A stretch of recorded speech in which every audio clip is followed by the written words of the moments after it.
Hello everybody, it is Corey from Gemini Guitar, and today we're back for some darker stuff, I guess you might say. So we're going to be learning how to play some what I would call haunting, sad guitar.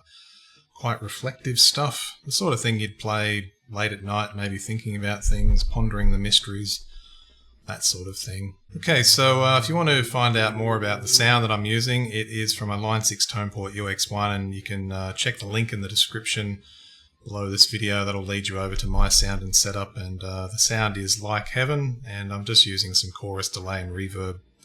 Guitar used, DBZ Halcyon, that's the black nice little guitar I've got here.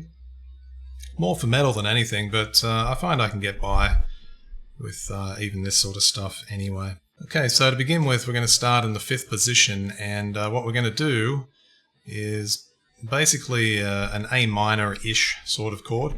We're chucking in the G note.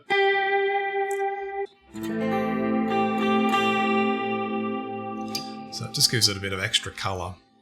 But the first 3 notes are just A minor.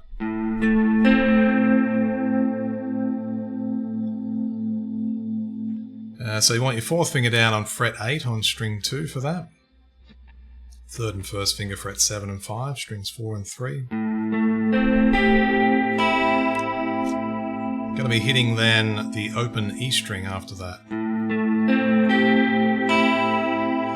Then you just bring your 4th finger down to the 8th on string 1, move it then to the 7th, bar the 1st finger then at the 5th on string 1 and 2.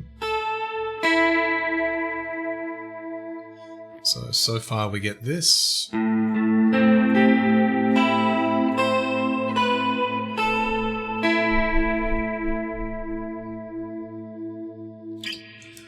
And what we're going to do then is we're going to use a couple of minor triads. That's E minor and D minor with the open B string.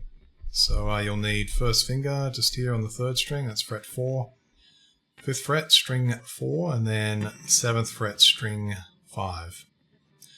And what you do then is you just pick through 5, 4, 3, 2. Move it a whole step down and do the same thing. Now you're going to want to hold that shape a bit longer, because then into bar 4 we continue using that for the 3rd string, string 1 and string 2. So we get this. And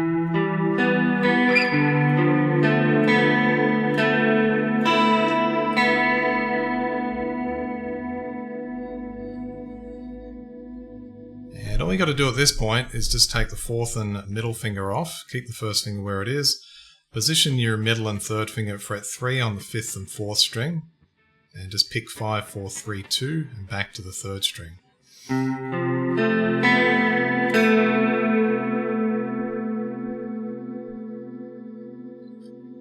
Do a bit of a switcherama, so index finger off, middle goes to the 2nd fret on string 3, and then 1st goes to the 2nd fret on string 5.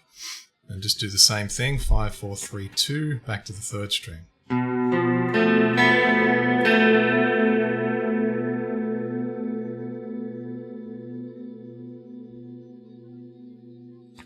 Moving then into an A minor add 9 shape. So it's a bit of a stretch. It's a good stretching exercise actually, this one. It's one of my favourite chords. Very mysterious and dark. So you'll want 2nd fret on the 4th string, 4th fret on the 3rd string, and 1st fret on string 2. With the open 1st string, you're just going to pick all the way up from the 5th to the 1st string and back to the 2nd, 3rd and 4th strings.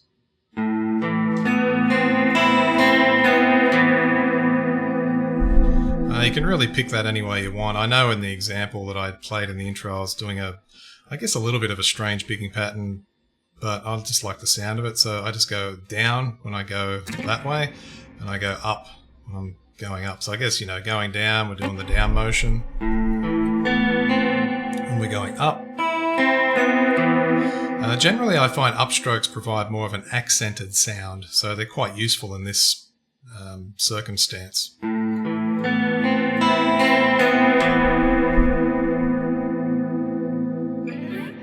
I think what happens just by natural consequence, I tend to leave the 1st finger down from this point, and slide up and out of that note. That's on string 2. And what we're going to do then is like a little melody, I guess. So we play the 12th fret, slide to 7, pick the 8th and slide to 7, pick the 3rd and slide to 5th, and then pick the 7th fret. Now there's a variety of left-hand approaches you could use. Anything you find comfortable is generally okay. It's a little bit tough to get those notes, the ones that you're sliding to sound loud or, you know, at the same volume, but just do the best you can. You can also pick them all if you want. This sounds a little bit clunky though, so you're probably better off just introducing a couple of slides at least for some dynamics.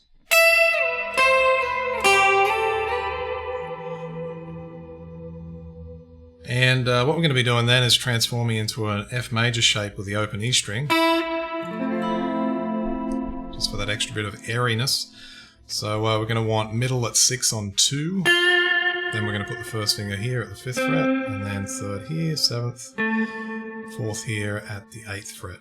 Just pick from 5th all the way up to 1.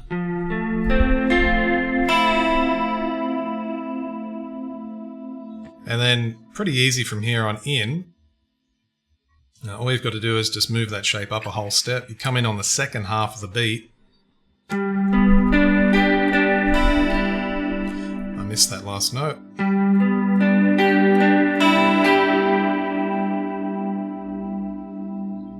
And then we're going to do this nice little arpeggio sequence to end off with a little bit of a pentatonic thing at the end. So we're going to play 12 on 1, 13 on 2, 14 on the 3rd and 4th string.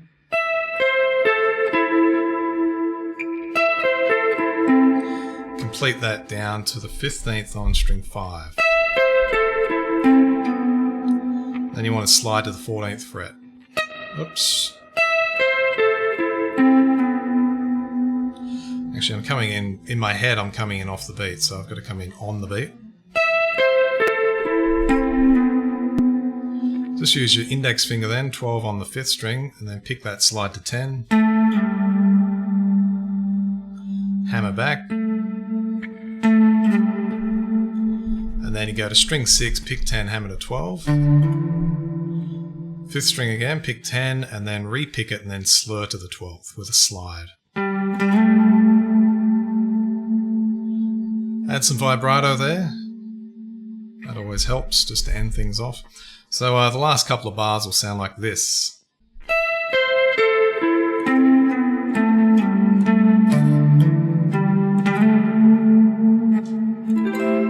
Actually, I remember now, I played an A-7 chord at the end there. So to do that, it's a bar chord, so you'll need to bar at the 12th fret from the 5th to the 1st string. Then you just position the middle at 13 on string 2, and then the 3rd finger goes to the 14th fret on string 4.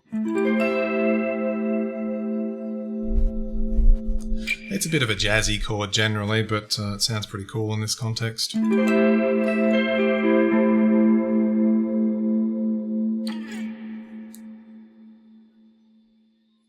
Okay, so that wraps up today's lesson. Hope you've enjoyed it, and until the next one, bye for now.